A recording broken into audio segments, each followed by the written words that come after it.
This week on Inside Boulder News, the City of Boulder and Xcel Energy have a potential deal, but it's up to Boulder voters to decide come November.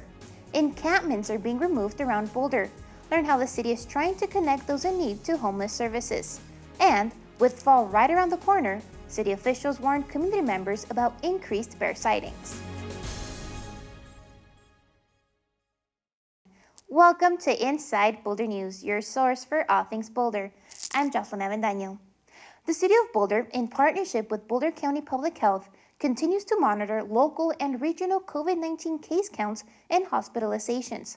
According to the Colorado Department of Public Health and Environment, the 5-day average of new daily cases in the county is 6.4, which shows a slight downward trend compared to last week's 5-day average. In total, there are over 2,256 cases of COVID-19 in the county. Statewide, the total number of positive or probable cases of COVID-19 stands at over 55,993, while the number of deaths in Colorado due to the virus is at 1,927. Current wildfires in our state have affected our air quality in recent days. It is important to note that symptoms of COVID-19 and symptoms of irritation from wildfire smoke can look the same. Experts recommend limiting outdoor activities when smoky skies are present, especially if an individual is considered high risk. If you are experiencing a cough or shortness of breath, contact your healthcare provider. Learn more about COVID-19 and wildfire smoke at covid19.colorado.gov.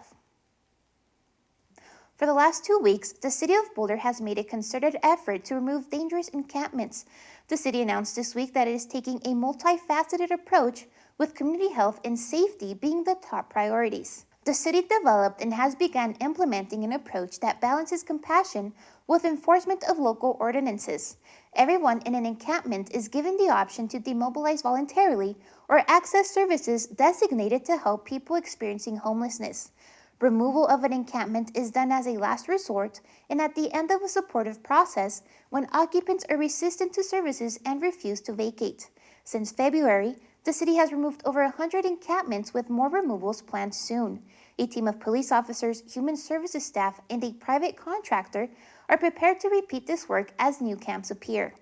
Community members can support the city's work by continuing to report encampments at inquireboulder.com under the encampments topic area. The public is also encouraged to donate to local nonprofits providing homeless services instead of giving money directly to individuals. More information on the city's homelessness strategies can be found on the website seen on screen.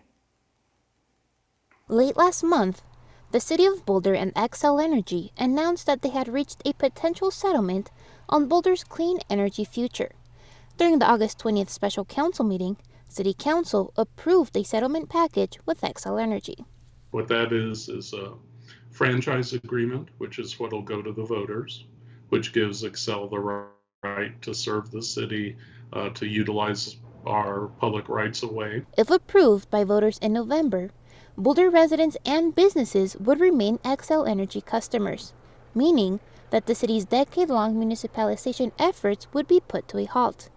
This potential agreement, however, could create new pathways to reach the city's energy goals. We call it the Energy Partnership, which will create a partnership between the company and the city to do distribution planning, to do more innovative projects, to introduce legislation together to maybe help facilitate the adoption of electric buses, to help us eliminate one of the limits on the amount of solar that can be deployed. If this potential agreement is approved, the city and Xcel Energy would enter into a new 20-year franchise agreement, something they haven't done since 2011.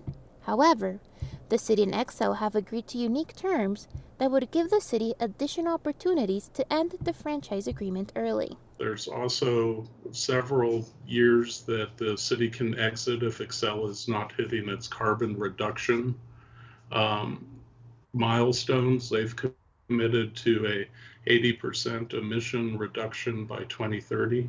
Along the way, if they're not performing or going to reach that goal, the city can also exit from its franchise.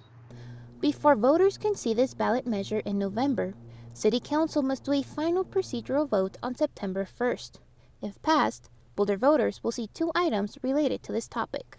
So the voters are being asked to vote on one, the franchise agreement. They'll also be voting on a repurposing and an extension of the utility occupation tax. It's not a tax increase, it's just continuing the tax that they've already been paying. To learn more about Boulder's potential settlement agreement with Xcel Energy, please visit bouldercolorado.gov/local power. Fall is less than a month away, bringing with it not only cooler temperatures, but also more bear activity. As bears stock up on calories for their winter slumber, we might be more prone to seeing them in the city. Things such as bird feeders, fruit trees, and trash are all major bear attractants.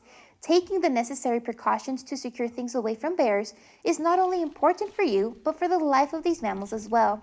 Per city ordinance, community members are required to use bear-resistant trash in compost bins. Other steps you can take to discourage bear activity in town include picking up ripe fruit and securing livestock with an electric fence or within enclosures. In the case of a bear sighting, it is important to call 303-441-3333 and let them know there's an active bear sighting. In cases of emergency, always call 911. More information can be found on boulderwildlifeplan.net. Thank you so much for joining us on this week's edition of Inside Boulder News. Stay tuned to Boulder Channel 8 for up-to-date information on coronavirus. Connect with us on Facebook and Twitter. You can also sign up to receive video updates right in your inbox. Just go to boulderchannel8.com and click on subscribe. And be sure to check out the city's online newsroom for the latest city news. We'll see you next time.